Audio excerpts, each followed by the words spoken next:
Hey, it's Dr. J, and welcome to a few tips for this wonderful Wednesday. Hope you've had a great week, and we're getting into the warmer weather now, so get ready for the beach. I wonder if we got to wear our masks there. Probably not. Look, it's just a quick one today. I just want to cover a few things because it's come to, let's say, fruition that when I've been creating a workshop for the SAC Quarterly on how to ask and get your sale more confidently, you have the skill sets. It came to actually just bubble to the top, really. He said, gee, we have a high expectation of ourselves and our team members, and we always want to drive the close, don't we? But do we really know what needs to be done? I think from my experience, and when I actually created a actually specific checklist, I'm going to share it with you today.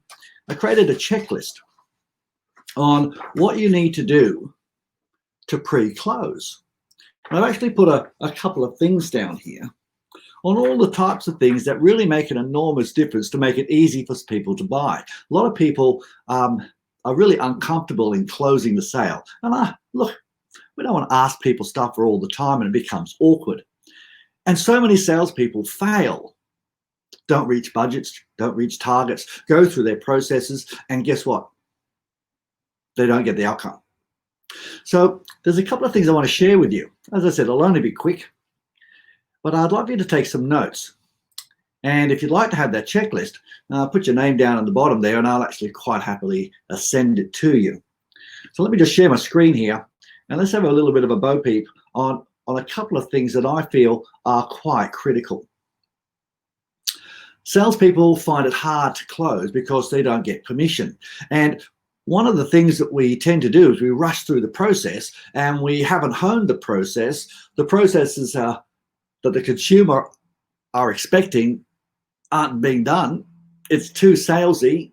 We get to the close, the person is completely bamboozled, and then you've got to do follow-up. And that's just old school. I'm finding so many people struggling at the moment that are still doing what they did 6 to 7 months ago.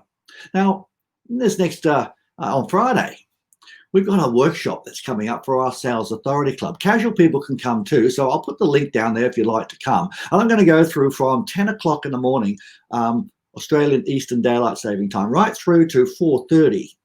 I'm going to show you how to do all these things. Now, the first thing is the pre-close processes are not followed. As you can see, there are 17 things that need to be learnt and be able to be executed. Now, they're not going to take a long time, but guess what? You miss some of them out and you're going to have a problem. So what we're going to be doing here is getting people to actually write this list down. You go through the compelling reason, no problem.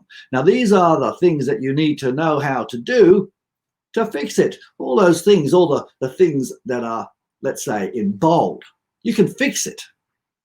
But if we don't have proof and we don't transition and test the temperature before we actually ask the person to buy, well, I'm not talking about people that actually come on and say, oh, gee whiz, I want to buy that. And they just go bang, straight in and ask you.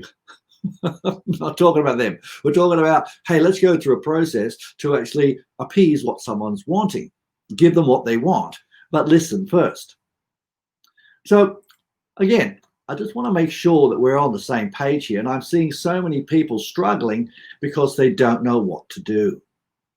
Now, one of the things, the big rock here, and I just come down to number around about 10 to 14, they don't actually create take away the fear. Fear of the unknown and not having value is a big problem. And we progress to asking for the money or giving the contract out and so forth, and we get this procrastinatory overtones where there requires follow-up. We move far too quickly. Poor tonality, maybe low confidence because you're not comfortable about presenting your stuff. It becomes a challenge. Now, the other thing I want to cover here today is want to make sure that why do people fail to close is because usually they have a belief problem. A belief in the quality of the product or service, or they don't think they wouldn't buy it themselves. Would you buy your product or service? Would you say, wow, I'd pay double for that? Because if there's no belief that comes from within, the energy that you send out is, I'm just making a sale and no one wants to be sold to. Now, these are small things that you might say, oh yeah, we got that. But how have you checked it? Have you checked in with yourself? Have you created a value sequence? Now, the one other thing that I find that actually is a real problem is we don't have the competence, which means we don't have the confidence, and we become too stilted. And this comes to my next point. Most sales professionals fail to close or get the sale because they've moved too quickly. They've rushed through the process. Yes, we'll do this, we got that, and oh yes, a little bit of chit chat and a little bit of laughter, and we can go forward. It's a big mistake. It's huge, because I see we do it all the time, and the person obviously knows I'm a pleasant person, and guess what? When we get to the end, they're not ready, and we are closing prematurely because we haven't done the small things along the way. And this is why a lot of salespeople say, well, I followed the process, Doc, but it didn't work. Well, hang on a tick. What speed did you do it at? This is where you have to then recap what you've done and do a practice with your manager or with somebody that can give you feedback, because sometimes we're too zealous and we move too fast.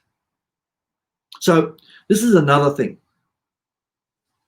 The last thing I want to cover with you is one of the reasons that a lot of sales professionals fail is because they all finish off their price presentation, which is going to be a little bit awkward or too fast, on the wrong side of the page or on the wrong side of the computer, and they ask them to fill in the paperwork, and they do not transfer back to green brain. The green brain is where most people fail to go to when closing the sale, because they want the paperwork and the contract. That's red brain, creates an objection. You know this. For lots of you that are in the Sales Success Club and also Sales Authority Club and in Impact Training, that some of our clients, you know this, but are you doing it? When did you go back and check to make sure that you're closing in green? And you say, oh yes, I know what red and green brain is, Doc, but are you actually doing it? And I'm seeing a lot of people, because they are, say, a little bit rusty, not going through that process. Now, to finish off, as I said, it'll be a quickie today. As I've gone through this checklist, and if you'd like to have this checklist, we're going to be going through all of these checklists at the Sales Authority Club quarterly on Friday. There's still time to register if you want to come. I'll put the link in the bottom there. The red brain close is what we get told how to do. The problem is we need to go green. And if we're not going green at the end, you're probably going to get procrastination and objections. And guess what? Then there is another skill set that you need to learn. I truly believe if you are doing it properly and it flows through naturally, the person should be asking to buy. So, do you know how to do it? Hopefully you do. The last thing I wanted to cover was, are you doing your practice? You know what? So many people say they know how to close, their price presentation suite, all that stuff. And then when they go back and just say, ask for the sale, see how fluid it is. Are you finishing it in green? Are you confident in your tonality? Look at your team. Go right back, go right to the end and find out what's happening, because we get paid, we get a return on the people that say yes. It's usually not practiced.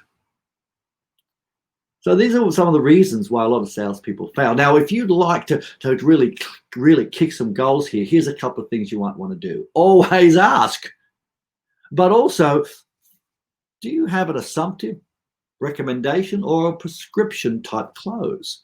You need to have at least 2 or 3 in your arsenal, and so many people just have one. Why would you have one strategy? Because that means you've only got one opportunity. We've got to upgrade our skills, guys, to make sure that we're moving forward. Now, asking can be lots of different ways. There's a detailed close, there's signature closes, there's chat box close, there's link closes. But all that stuff comes unstuck. It's irrelevant if you don't do the other things first. Anyway, as I said to you, practice on a regular basis, because we strongly recommend that if you do nothing but listen to this and then go back and practice what you're doing and see if it's fluid, and let's say finishing in green, yeah, you'll make a few extra sales. It's been worth your 15 minutes for today. If you'd like to learn more, then make sure that you come along to our quarterly workshop. Now, the quarterly is actually for our Sales Authority Club members, but we can have casuals along, and if you'd like to click the link, you're very welcome to come. We're going to have a wonderful day, a lot of practice, drill, rehearse, meeting lots of great people. It's always a ton of energy, but you'll take away a complete manual on what needs to be done, but also have done the practice so you know how to use it.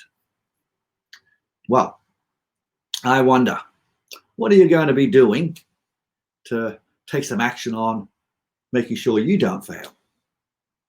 So, action is everything. If you'd love to come to the quarterly, let us know. I will put a link in there. If you like, just click it. It'll just take you straight through. We'll have to send you the stuff digitally. Normally we would post it to you, but it is happening on Friday. Now that's in Sydney time. So that's for you guys overseas. Get an early night and have a cup of tea and coffee in the morning.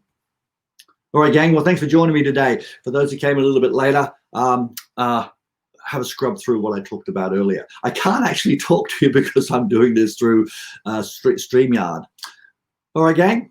Well, thanks for coming on, and we will see you soon. Hopefully, we'll see you on Friday. So I'll put the link in there. You come to our quarterly workshop. All right, guys. Have a good day. Bye for now.